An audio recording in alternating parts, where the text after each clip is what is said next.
स्वागत है आपका एक बार फिर से एजुकेशन सेंटर यूट्यूब चैनल पे। तो इससे पहले वाले वीडियो में हम लोगों ने शिक्षण कौशल के मोस्ट इम्पोर्टेंट प्रश्न का पार्ट 1 देखा था। उसमें लगभग हम लोगों ने 300 क्वेश्चन कवर किया है और इस पार्ट में हम लोग देखेंगे लगभग 200 क्वेश्चन जो कि मोस्ट इम्पोर्टेंट है। तो आप लोग पूरा वीडियो ज़रूर देखिए, आपके आगामी सुपर टेट एग्ज़ाम के लिए बहुत ही महत्वपूर्ण होने वाला है यह वीडियो।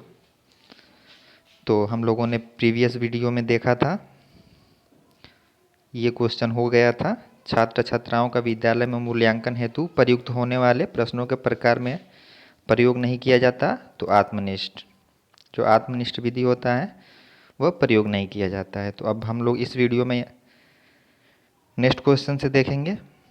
तो नेक्स्ट क्वेश्चन है, क्रियात्मक शोध का विकास दिया था तो जॉन डीवी ने। शून्य परिकल्पना संबंधित है तो निर्देश रहित परिकल्पना से। नेक्स्ट क्वेश्चन है, क्रियात्मक अनुसंधान का दूसरा नाम है तो इसका दूसरा नाम है क्रियात्मक शोध। मापन होता है तो मापन होता है मात्रात्मक, जबकि मूल्यांकन मात्रात्मक और गुणात्मक दोनों होता है। मूल्यांकन होता है तो मात्रात्मक और गुणात्मक दोनों। क्रियात्मक शोध का प्रथम चरण है तो समस्या की पहचान। न्यायादर्श का संबंध है तो क्रियात्मक शोध से। न्यायादर्श का शाब्दिक अर्थ है तो सैंपल यानी नमूना। नेक्स्ट क्वेश्चन है, ज्ञानात्मक पक्ष में आता है तो ज्ञान, बोध, व्यवहारिकता एवं मूल्यांकन संज्ञानात्मक पक्ष में आता है। अब नेक्स्ट क्वेश्चन देखते हैं हम लोग। नेक्स्ट क्वेश्चन है, कौशलात्मक पक्ष का दूसरा नाम है तो इसका दूसरा नाम है क्रियात्मक पक्ष। क्रियात्मक पक्ष के कितने स्तर होते हैं तो 6। ऐसे परीक्षण जो बार बार प्रयोग करने पर एक जैसा परिणाम देता है कहलाता है तो विश्वसनीय। नेक्स्ट क्वेश्चन है, परीक्षण उस स्तर के परीक्षार्थियों के अनुकूल हो और सम्मिलित सभी प्रश्नों के एक निश्चित उत्तर हो ताकि उन्हें जांचने से परीक्षक की भावना, विचार, पसंद नापसंद का कोई प्रभाव ना पड़े कहलाता है तो ये वस्तुनिष्ठता कहलाता है। नेक्स्ट क्वेश्चन है, शिक्षा में नवाचार का अभिप्राय अध्यापक द्वारा नवीन शिक्षण विधियों एवं उपकरणों के नवीनतम वांछित व्यवहारगत प्रयोग से है जो कि छात्रों को बहुमुखी प्रतिभा की ओर उन्मुख करते हैं। किसने कहा है तो ये कहा है श्रीमती R.K. शर्मा ने। नेक्स्ट क्वेश्चन है, शोध कितने प्रकार का होता है तो 3 प्रकार का होता है। नेक्स्ट क्वेश्चन है, मूल्यांकन का पक्ष है तो संज्ञानात्मक, भावात्मक एवं कौशलात्मक। नेक्स्ट क्वेश्चन है, मूल्यांकन हेतु प्रश्नों के प्रकार है तो वस्तुनिष्ठ, अति लघु उत्तरीय, लघु उत्तरीय एवं दीर्घ उत्तरीय प्रश्न। अगला क्वेश्चन है, अनुभूत समस्याओं का वैज्ञानिक पद्धति से प्राप्त समाधान है तो क्रियात्मक शोध। परिकल्पना कितने प्रकार की होती है तो 2 प्रकार की। निर्देशित परिकल्पना कितने प्रकार की होती है तो 2 प्रकार की। परिकल्पना का शाब्दिक अर्थ है तो पूर्व चिंतन।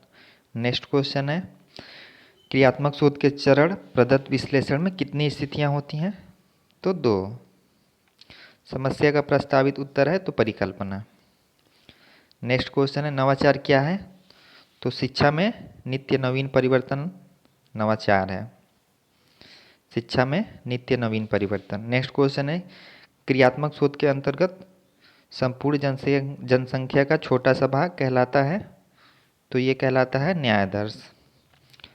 नेक्स्ट क्वेश्चन है, मूल्यांकन के उद्देश्य हैं तो छात्रों की समस्याओं का ज्ञान, समस्याओं का निराकरण एवं शिक्षकों द्वारा शिक्षण में किया गया कार्य में सुधार। शिक्षक द्वारा शिक्षण के कार्य में सुधार। नेक्स्ट क्वेश्चन है, मूल्यांकन की विशेषताएं हैं तो सतत चलने वाली प्रक्रिया, गुणों का मापन होता है, शिक्षण प्रक्रिया गतिशील बनती है। नेक्स्ट क्वेश्चन है, बच्चों के सर्वांगीण विकास को शिक्षाविदों ने 3 संकेत दिया। इसमें H का मतलब है तो हेड, हर्ट और हैंड। नेक्स्ट क्वेश्चन है, ब्लूम के अनुसार शैक्षिक उद्देश्यों का क्रम है। ब्लूम के अनुसार शैक्षिक उद्देश्यों का क्रम है तो ज्ञान का बोध, अनुप्रयोग एवं कौशल। किसका कथन है, प्रत्येक वस्तु जो जरा सा भी सत्ता रखती है किसी न किसी परिणाम में सत्ता रखती है, मापने योग्य है। किसका कथन है तो ये थार्नडाइक का कथन है। नेक्स्ट क्वेश्चन है, जब कोई व्यक्ति परंपरागत और तरीके से हटकर नए ढंग से कार्य करता है तो वो कहलाता है नवाचार। नवाचार एक ऐसा विचार है जिसका प्रतीत व्यक्ति विचारों के रूप में करे, ये कहा है E.M. रोजर्स ने। नवाचार एक ऐसा विचार है जिसकी प्रतीत व्यक्ति विचार के रूप में करे, ये कहा है E.M. रोजर्स ने। नेक्स्ट क्वेश्चन है, नवाचार एक ऐसा विचार है, व्यवहार है अथवा वस्तु है जो नवीन है और वर्तमान स्वरूप से गुणात्मक दृष्टि से भिन्न है। ये किसका कथन है? तो ये कहा है महात्मा गांधी जी ने। नेक्स्ट क्वेश्चन है, शैक्षिक नवाचार, ये छोड़िए, ये लंबा क्वेश्चन है तो ये नहीं आएगा, इसका आंसर लंबा है तो आपको वस्तुनिष्ठ वाला ही देखना है। नेक्स्ट क्वेश्चन है, मौखिक परीक्षा किसने प्रारंभ की? तो महात्मा गांधी जी ने। नेक्स्ट क्वेश्चन है, किसने मौखिक परीक्षा को महत्वपूर्ण स्थान दिया? तो सुकरात ने। नेक्स्ट क्वेश्चन है, मुचौल स्कीवन ने सन 1967 में भूमिका पर चर्चा करते हुए इसे 2 भागों में विभाजित किया। ये 2 भाग हैं, तो संरचनात्मक एवं योगात्मक मूल्यांकन। नेक्स्ट क्वेश्चन है, मापक मूल रूप से एक भाग के रूप में उस प्रक्रिया से संबंधित है जिसके द्वारा शिक्षक एक छात्र को किसी विशेषता को एक कम या अन्य संख्यात्मक मूल्य प्रदान करता है। यह क्या है? मॉरिसन ने। नेक्स्ट क्वेश्चन है, मापन प्लस मूल्य निर्णयन बराबर ये होता है मूल्यांकन। किसका कथन है? मापन मूल्यांकन का वह भाग है जो प्रतिशत, मात्रा, अंक, मध्यमान एवं औसत के रूप में व्यक्त किया जाता है। तो ये कहा है वासले ने। वासले ने कहा है मापन मूल्यांकन का वह भाग है जो प्रतिशत, मात्रा, अंक, मध्यमान एवं औसत के रूप में व्यक्त किया जाता है। तो ये कहा है आपके वासले महोदय ने। नेक्स्ट क्वेश्चन है, परिषदीय विद्यालयों में प्रथम सत्र परीक्षा कब होता है? तो अगस्त में।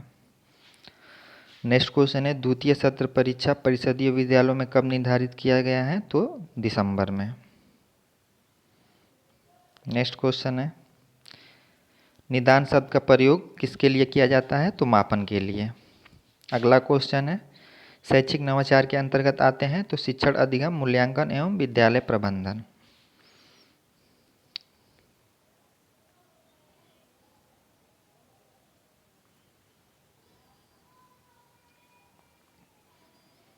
नेक्स्ट क्वेश्चन है, प्रयोगात्मक परीक्षा द्वारा शिक्षार्थियों का मूल्यांकन किया जाता है तो क्रियात्मक पक्ष का। गुणात्मक मूल्यांकन किया जाता है तो जांच सूची, स्तरमाप, अवलोकन और घटनावृत्त व्यक्ति अध्ययन में। गुणात्मक मूल्यांकन इन सभी में किया जाता है। नेक्स्ट क्वेश्चन है, शिक्षार्थी के प्रयोगात्मक ज्ञान, अभिवृत्तियों, रुचियों, अवधारणाओं तथा मूल्यों की उपलब्धि का पता लगाया जाता है तो वो जांच सूची में। नेक्स्ट क्वेश्चन है, जांच सूची का विशिष्ट रूप है? तो जांच सूची का विशिष्ट रूप है स्तरमाप। नेक्स्ट क्वेश्चन है, किसी शिक्षार्थी ने कुछ विशिष्ट गुणों के संदर्भ में अन्य शिक्षार्थी एवं शिक्षकों पर क्या प्रभाव डाला है, इसका पता लगाया जाता है तो ये स्तरमाप के माध्यम से। नेक्स्ट क्वेश्चन है, विद्यार्थी या विद्यार्थी समूह के दैनिक व्यवहार को निश्चित अवधि में देखना तथा वस्तुनिष्ठ मूल्यांकन करना कहलाता है। तो ये कहलाता है आपका मूल्यांकन, मूल्यांकन नहीं, अवलोकन। नेक्स्ट क्वेश्चन है, विभिन्न परिस्थिति में घटित शिक्षार्थियों का वास्तविक व्यवहार है तो ये है घटनावृत्त।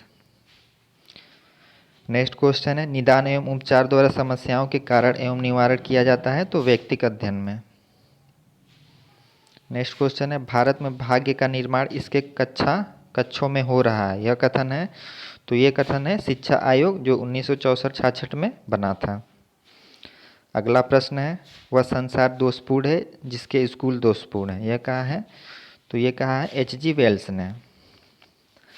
अगला प्रश्न है, सार्थक भविष्यवाणी संभव है? तो मूल्यांकन से। तो नेक्स्ट क्वेश्चन है, मूल्यांकन होता है तो मापन के बाद, मापन के बाद मूल्यांकन होता है, मापन के बाद मूल्यांकन होता है। नेक्स्ट क्वेश्चन है, अधिगम प्रक्रिया में मापन एवं मूल्यांकन का योगदान है तो प्रतिपुष्टि एवं पुनर्बलन के लिए। नेक्स्ट क्वेश्चन है, बालक के कक्षागत तथा कक्षा के बाहर के समस्त व्यवहार तथा उनमें होने वाले परिवर्तनों को मापा जाता है तो ये मूल्यांकन के द्वारा, मूल्यांकन द्वारा। अगला प्रश्न है मूल्यांकन प्रक्रिया में महत्वपूर्ण भूमिका होती है तो शिक्षक की।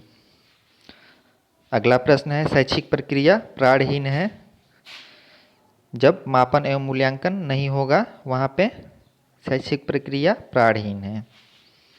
नेक्स्ट क्वेश्चन है मापन नियमानुसार वस्तुओं या घटनाओं को संख्या प्रदान करता है, यह कहा है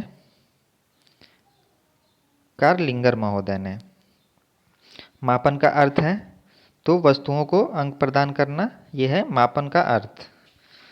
नेक्स्ट क्वेश्चन है वस्तुओं को किसी नियम के अनुसार अंक प्रदान करने की प्रक्रिया है तो यह है मापन। मापन का संबंध होता है तो वस्तुओं के गुणों एवं विशेषताओं से। अब देखते हैं नेक्स्ट क्वेश्चन। तो मापन के प्रकार हैं, अगला प्रश्न है मापन के प्रकार हैं तो नामित या वर्गीकृत मापन, दूसरा है क्रमिक मापन, तीसरा है अंतराल मापन, चौथा है अनुपात मापन। और इन चारों में सर्वश्रेष्ठ कौन सा मापन होता है तो वो होता है अनुपात मापन। मापन का सबसे निम्न स्तर है तो नामिक मापनी सबसे निम्न स्तर है। वस्तुओं या व्यक्तियों को वर्गीकृत किया जाता है तो वो किया जाता है नामिक मापनी या नामित मापनी में। ये नामिक गलत दिया है, नामित मापनी होता है। नेक्स्ट क्वेश्चन है मापन का सबसे सरल स्तर है तो वर्गीकृत मापनी। नामित मापनी में सांख्यिकीय प्रक्रियाओं का प्रयोग होता है तो बारंबारता, प्रतिशत, अनुपात और बहुलक के माध्यम से।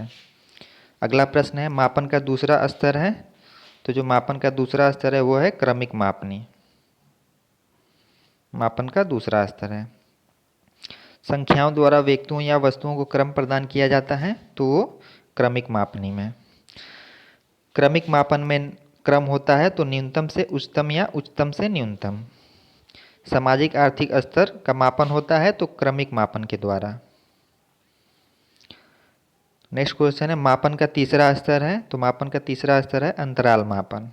नेक्स्ट क्वेश्चन है नामिक और क्रमिक मापनी के गुण सम्मिलित होते हैं तो वो अंतराल मापनी में।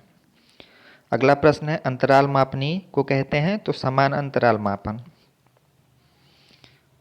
अगला प्रश्न है अंतराल मापनी में मापन की इकाई होती है तो समान एवं स्थिर। अगला प्रश्न है बुद्धि प्राप्तांक, अभिक्षमता प्राप्तांक, फ़ारेनहाइट एवं सेल्सियस थर्मामीटर का मापन किया जाता है तो वो अंतराल मापन में। नेक्स्ट क्वेश्चन है अंतराल मापन से प्राप्त आंकड़ों का विश्लेषण किया जाता है तो माध्य, मानक विचलन, पियर्सन आर और टी परीक्षण के माध्यम से। अगला प्रश्न है मापन का सबसे उच्च स्तर है तो मापन का सबसे उच्च स्तर है अनुपात मापन। वास्तविक शून्य बिंदु होता है तो वो अनुपात मापन में। अगला प्रश्न है अनुपात मापन द्वारा मापन किया जाता है तो भार, ऊंचाई एवं लंबाई को। अगला प्रश्न है अंतराल मापन का प्रयोग किया जाता है तो प्राकृतिक विज्ञानों में। अगला प्रश्न है तुलनात्मक अध्ययन किया जाता है तो मापन द्वारा। अगला प्रश्न है मापन मदद करता है तो निर्देशन तथा परामर्श में। अब अगला प्रश्न हम लोग देखते हैं। तो अगला प्रश्न है विद्यार्थियों के वर्गीकरण में सहायता करता है, सहयोग करता है तो वो मापन। अगला प्रश्न है जब विद्यार्थियों का मूल्यांकन सत्र के मध्य में होता है तो उसे हम लोग रचनात्मक मूल्यांकन कहते हैं। जब सत्र के अंत में होता है तो उसे रचनात्मक मूल्यांकन कहते हैं। सत्र के मध्य में जब होता है उसे रचनात्मक और सत्र के अंत में जो होता है उसे हम लोग योगात्मक मूल्यांकन कहते हैं। तो इसे भी आप लोग ध्यान रखिए। जब विद्यार्थियों का मूल्यांकन सत्र के अंत में होता है तो इसे संकलात्मक, संकलनात्मक या योगात्मक मूल्यांकन भी कहते हैं इसे। अगला प्रश्न है रचनात्मक मूल्यांकन के पूरक हैं तो शब्द रचना मूल्यांकन। अगला प्रश्न है विद्यार्थियों, अध्यापकों और माता पिता का विचार एकत्र करके फीडबैक मुहैया कराकर संबंधित पाठ्यक्रम का मूल्यांकन होता है तो वो रचनात्मक मूल्यांकन द्वारा। अगला प्रश्न है किसी पुस्तक के ड्राफ्ट पर प्रतिपुष्टि है तो वो निर्माणात्मक मूल्यांकन में। अगला प्रश्न है महत्वपूर्ण निर्णय लेने पाठ्यक्रम के अंत में संपूर्ण पाठ्यक्रम की विषय वस्तु पर विचार करता है तो वो शब्द रचना मूल्यांकन। अगला प्रश्न है, कक्षा के अधिगम अनुभव की प्रभाव एवं उत्पादकता जांचने की विधि है तो शैक्षिक मापन। किसी बालक द्वारा शैक्षिक परीक्षण के आधार पर पाए जाने वाले वास्तविक अंकों तथा अनुमानित अंकों में पाए जाने वाला अंतर है तो शैक्षिक मापन त्रुटि। अगला प्रश्न है, ग्रेडिंग सिस्टम लागू हुआ तो शिक्षा का अधिकार अधिनियम 2009 से। अगला प्रश्न है, राष्ट्रीय पाठ्यचर्या कार्यक्रम लागू हुआ तो 2005 से। अगला प्रश्न है, अंकों के स्थान पर ग्रेड बिंदुओं का प्रयोग होता है तो वो सतत मूल्यांकन में, सतत व्यापक मूल्यांकन में। ज्ञान अवबोध अनुप्रयोग विश्लेषण एवं संश्लेषण तथा मूल्यांकन उद्देश्य हैं तो ये है मूल्यांकन के ज्ञानात्मक पक्ष से। कोई निरपेक्ष बिंदु न होकर कल्पित मान के सापेक्ष होता है तो वो मापन में। अगला प्रश्न है, किसी वस्तु का आंशिक वर्णन अत्यंत शुद्धता के साथ करता है तो वो करता है मापन। अगला प्रश्न है, इकाइयां निश्चित नहीं होती तो मापन की। अगला प्रश्न है, नियमित एवं निरंतर होने वाले मूल्यांकन है तो वो सतत मूल्यांकन है। नियमित एवं निरंतर होने वाले मूल्यांकन को सतत मूल्यांकन कहते हैं। अगला प्रश्न है, शिक्षण अधिगम की प्रक्रिया के संपूर्ण समन्वित आकलन के लिए किया जाता है तो वो सतत मूल्यांकन। अगला प्रश्न है, छात्र के संपूर्ण व्यक्तित्व का परीक्षण किया जाता है तो वो किया जाता है मूल्यांकन के द्वारा। अगला प्रश्न है, पाठ्य वस्तु केंद्रित होता है तो वो मापन में, उद्देश्य केंद्रित होता है तो मूल्यांकन में। देखते हैं अगला प्रश्न।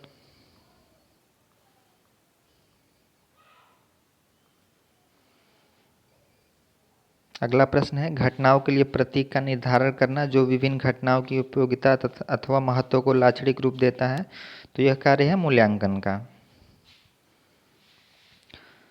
अगला प्रश्न है, थर्मामीटर सप्ताह महीना दिन घंटा मिनट का मापन होता है तो वो अंतराल मापनी से। केवल सूचना मिलती है निर्णय नहीं तो मापन से। यह अध्यापक मूल्य ये छोड़ देते हैं, ये अति लघु उत्तरीय क्वेश्चन लंबा है तो इसे छोड़ देते हैं हम लोग। अगला प्रश्न है, प्रधानाचार्य द्वारा मूल्यांकन क्रम निर्धारित से मूल्यांकन होता है तो अध्यापक का। शिक्षा की गुणवत्ता का मूल्यांकन होता है तो छात्रों द्वारा प्राप्त परिणाम से।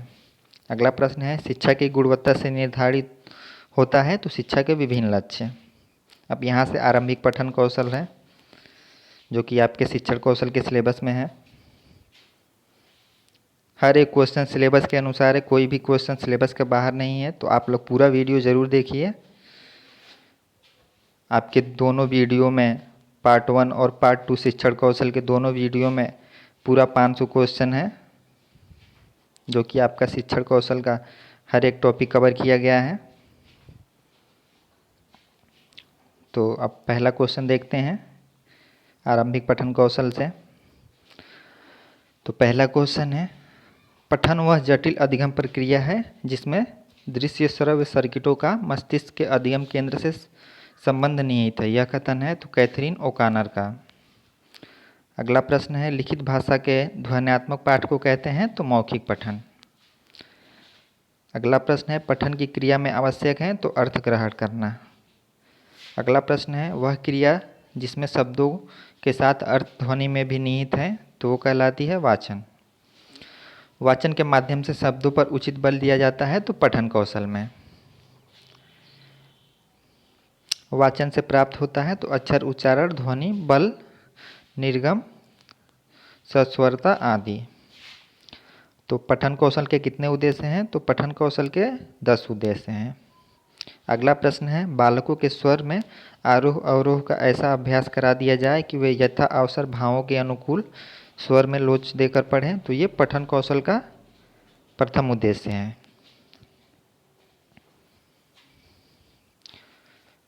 इसे छोड़ देते हैं, ये इम्पोर्टेंट उतना नहीं है। अगला प्रश्न है, पठन के लिए बालकों के समक्ष उपयुक्त वातावरण प्रस्तुत किया जाता है तो वो उपयुक्त विधि के माध्यम से। ये भी उतना इम्पोर्टेंट नहीं है तो इसे छोड़ देते हैं हम लोग।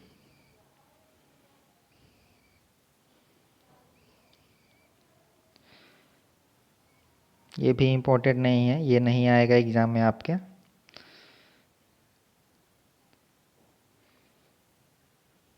तो यहाँ से देखते हैं हम लोग।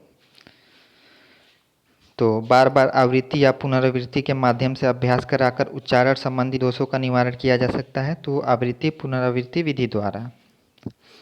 अगला प्रश्न है, पाठ्य सामग्री का चुनाव होना चाहिए तो छात्रों को केंद्रित मानकर।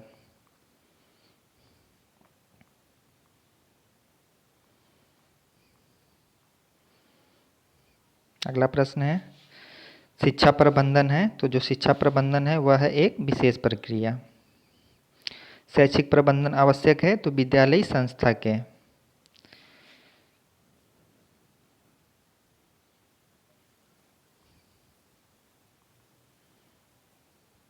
यहाँ से आपके शैक्षिक प्रबंधन एवं प्रशासन के क्वेश्चन स्टार्ट हो रहे हैं, जो कि आपके शिक्षण कौशल के सिलेबस में भी है। तो पहला क्वेश्चन है, प्रबंधन का अर्थ है, तो प्रबंधन का अर्थ है व्यक्तियों से कार्य कराने की शैली। प्रबंधन का अंग्रेजी है तो मैनेजमेंट। मैनेजमेंट शब्द बना है तो मैनेज मैन प्लस टेक्टफुली से।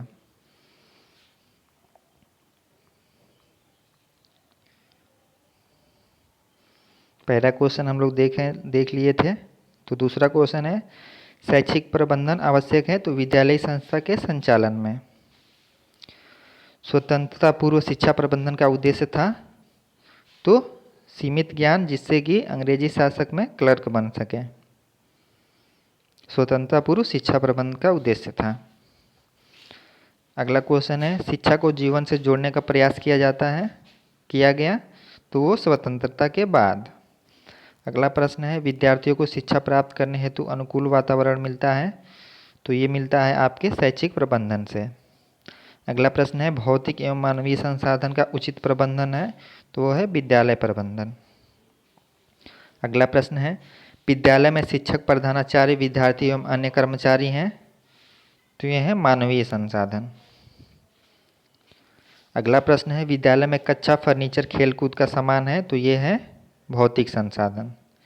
अगला प्रश्न है, स्वच्छ विद्यालय, शुद्ध जल एवं शौचालय है तो ये भी है भौतिक संसाधन। अगला प्रश्न है, विद्यालय शिक्षा संचालन हेतु प्रमुख प्रबंधन है तो वह है वित्तीय प्रबंधन। ये छोड़ देते हैं, ये लघु उत्तरीय में आ जाएगा, ये लंबा क्वेश्चन है, इसको छोड़ देते हैं हम लोग।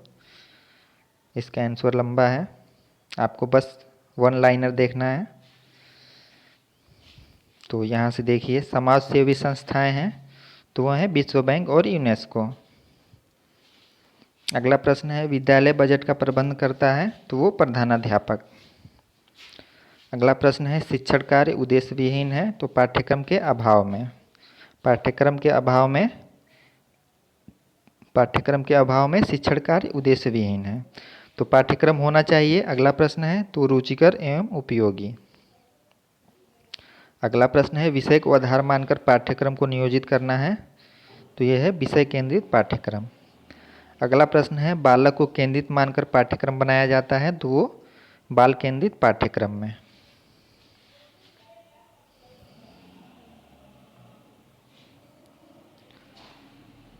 अगला प्रश्न है, क्रिया आधारित पाठ्यक्रम है तो क्रिया केंद्रित पाठ्यक्रम। अगला प्रश्न है, क्रिया केंद्रित पाठ्यक्रम को कहा जाता है तो इसे कहा जाता है अनुभव प्रधान पाठ्यक्रम। छात्रों के सामान्य विकास पर केंद्रित होता है तो वो होता है कोर पाठ्यक्रम।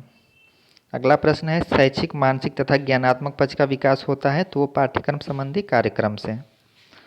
अगला प्रश्न है, बालक का बहुमुखी विकास होता है तो वो पाठ्य सहगामी कार्यक्रम से। अगला प्रश्न है, शारीरिक, मानसिक, सामाजिक, सांस्कृतिक तथा धार्मिक विकास होता है तो वो पाठ्य सहगामी क्रियाओं से। अगला प्रश्न है, विद्यालय में खेलकूद, एनसीसी, एनएसएस, स्काउटिंग, गाइडिंग के आयोजन आवश्यक हैं। क्यों? क्योंकि शारीरिक तथा क्रियात्मक विकास के लिए। अगला प्रश्न है, सांस्कृतिक कार्यक्रम, राष्ट्रीय पर्व, विद्यालय दिवस से विकास होता है तो वो भावात्मक पक्ष का विकास होता है तो वो होता है भावात्मक पक्ष का विकास। अगला प्रश्न है, विद्यालय में नियमों के अनुरूप आचरण करना है तो ये है अनुशासन। अगला प्रश्न है, अनुशासन है तो ये है सांस्कृतिक प्रणाली। अगला प्रश्न है, शैक्षिक प्रबंध में अनुशासन का महत्व है तो चरित्र निर्माण तथा लक्ष्य की प्राप्ति के लिए। अगला प्रश्न है बालक के सर्वांगीण विकास का उत्तरदायित्व होता है, तो वो होता है विद्यालय का। अगला प्रश्न है विशेष वातावरण सृजन आवश्यक है, तो ये सर्वांगीण विकास के लिए। अगला प्रश्न है विद्यालय में अनुशासनहीनता के कारण है, तो वो है दोषपूर्ण शिक्षा पद्धति। अनुशासनहीनता के कारण कौन सा है, तो वो है दोषपूर्ण शिक्षा पद्धति। अगला प्रश्न है विद्यालय में आदर्शों के अभाव से उत्पन्न होता है, तो वो उत्पन्न होता है अनुशासनहीनता। आदर्शों के अभाव से अनुशासनहीनता उत्पन्न होता है। अगला प्रश्न है विद्यालय प्रबंधन में पर्यवेक्षण की प्रकृति है, तो विस्तृत एवं गहन। पर्यवेक्षण होना चाहिए लचीला, सृजनात्मक, प्रेरणादायक, पूर्व नियोजित, वास्तविक, लोकतांत्रिक एवं वस्तुनिष्ठ। वस्तुनिष्ठ पर्यवेक्षण है तो पक्षपात रहित। अगला प्रश्न है विद्यालय प्रबंधन में कैलेंडर तैयार किया जाता है, तो विद्यालय वार्षिक क्रियाकलापों के लिए। अगला प्रश्न है परिवार के बाद बालक के स्वास्थ्य की देखभाल करता है, तो विद्यालय स्वास्थ्य प्रबंधन।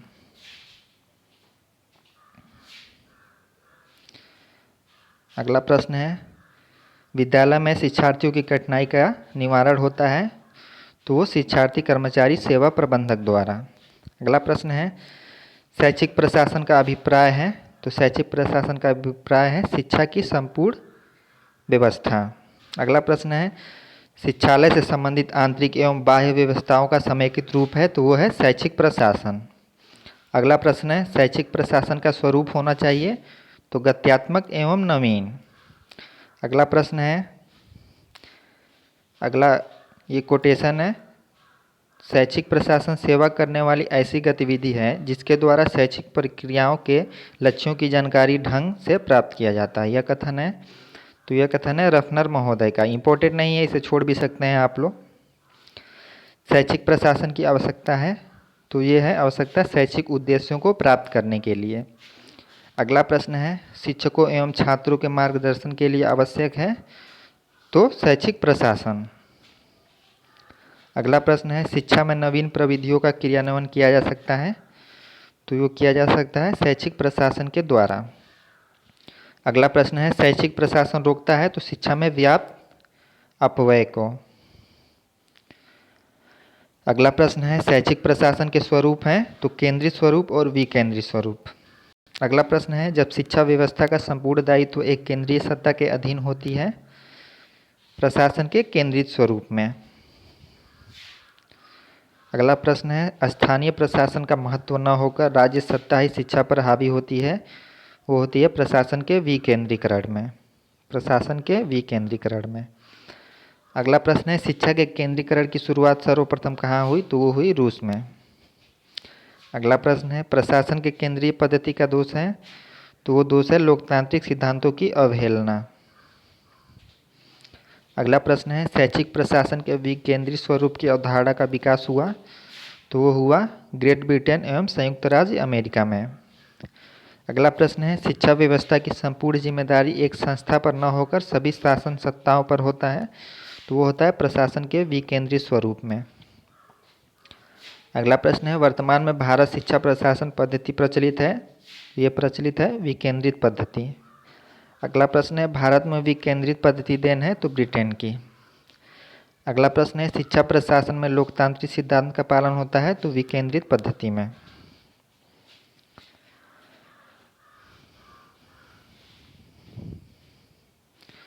अगला प्रश्न है शैक्षिक प्रशासन का संविधान किस अनुसूची में वर्णित है, तो 7वीं अनुसूची में।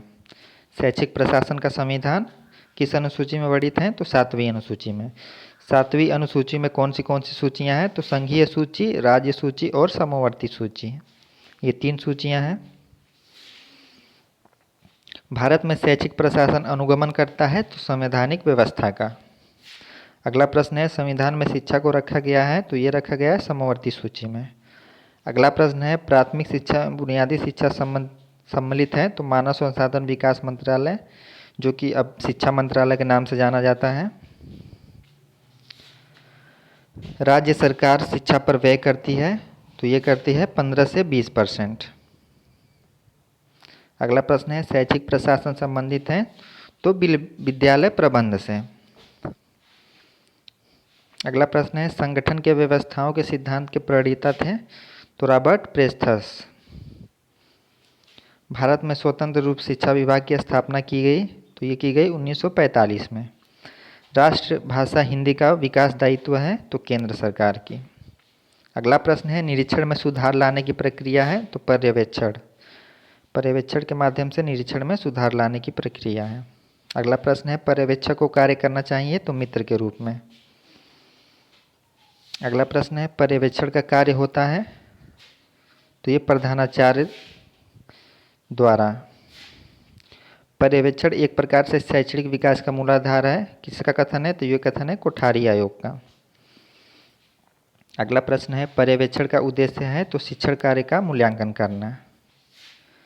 पर्यवेक्षण की समस्या है? तो प्रशासकीय समस्याएं और शैक्षिक समस्याएं। अगला प्रश्न है, शिक्षा का प्रबंधन एवं प्रशासन में राष्ट्रीय शिक्षा नीति 1986 का सुझाव है? तो ये सुझाव है विकेंद्रीकरण एवं संस्थाओं को स्वायत्तता प्रदान करना।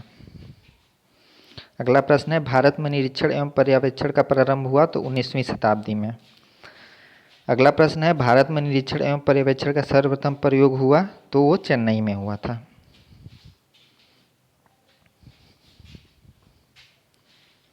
अगला प्रश्न है, भारत में निरीक्षण एवं पर्यवेक्षण का विकास हुआ? तो 1854 चार्ल्स वुड के प्रतिवेदन के पश्चात। अगला प्रश्न है, विद्यालय के सभी कार्यों को जांच करना कहलाता है? तो वो कहलाता है निरीक्षण। अगला प्रश्न है, विद्यालयों की जांच करके रिपोर्ट तैयार करता है? तो निरीक्षक। निरीक्षक अपनी रिपोर्ट देता है? तो वो देता है शिक्षा विभाग को। निरीक्षक का कार्य है? तो सुधार हेतु सुझाव देना। अगला प्रश्न है, निरीक्षण आवश्यक है? तो विद्यालय का सफल संचालन के लिए। निरीक्षण की सफलता निर्भर करती है? तो कुशल एवं अनुभवी निरीक्षक पर। ये नहीं पूछेगा तो इसे छोड़ देते हैं। अगला प्रश्न है, विद्यालय के दोषों की ओर ध्यान आकृष्ट करता है? तो सुधारात्मक निरीक्षण। अगला प्रश्न है, संभावित समस्याओं का निरीक्षण कर पूर्व निदान किया जाता है? तो निरोधात्मक निरीक्षण में। अगला प्रश्न है, निरीक्षण की सबसे प्रमुख विधि है? तो रचनात्मक निरीक्षण। अगला प्रश्न है, समस्त कार्यों का निरीक्षण भेदभाव रहित होता है? तो ये होता है वस्तुनिष्ठ निरीक्षण में। विद्यालय का सर्वांगीण विकास होता है? तो ये होता है निरीक्षण के द्वारा। अगला प्रश्न है, प्रशासन संबंधी दोषों को दूर किया जाता है? तो निरीक्षण करके। अगला प्रश्न है, सामान्य एवं व्यावसायिक शिक्षा का विस्तार संभव है? तो निरीक्षण से।